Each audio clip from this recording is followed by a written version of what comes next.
Hey everyone, so this video is actually basically a reaction to Ben Shapiro's experience the other day at DePaul University. Ben Shapiro, I've been a fan for a long time. I highly recommend him. Other than him being basically anti-Trump, he's a very smart guy. Has a lot of good points. Anyways, so if you don't know the story, he basically identified himself before going on DePaul University's campus because he was trying to join Christina Hoff Sommers at a rally/debate that they were trying to have all about having free speech. And what do you know? They refuse that, like fascists would. Denounce free speech and stop him from being able to make some very valid points. Anyways, I don't know about everyone else, but that rang a bell for me. It kind of reminded me of another time someone had to identify themselves to make a point. Ever heard of Plessy versus Ferguson? This is before the civil rights movement really took off in the 60s. Plessy versus Ferguson was a case about Ferguson, who had identified himself as being 1/8 African American.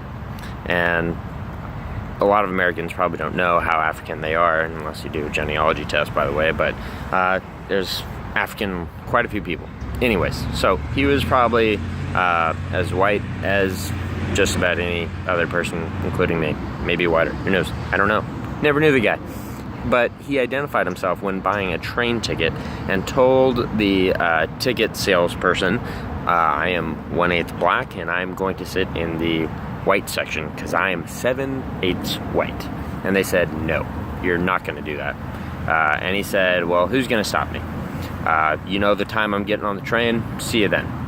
They literally required an actual, they hired a special investigator/cop or group of cops. I don't know these details of the story, but basically they hired extra staff because at the time they didn't ever have anyone going up and down the cars looking for tickets and checking your race. They actually didn't do that. People just obeyed back then.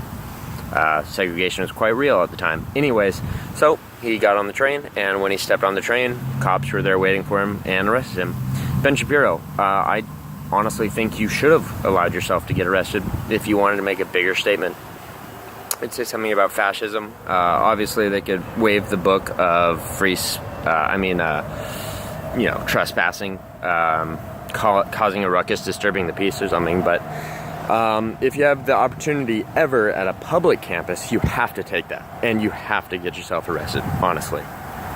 It's the best thing you could possibly do for this movement, as well as this goes out to anyone with this kind of voice, so Milo, anybody. Anyways, I definitely think you should do it. Go for it, and way to go, guys.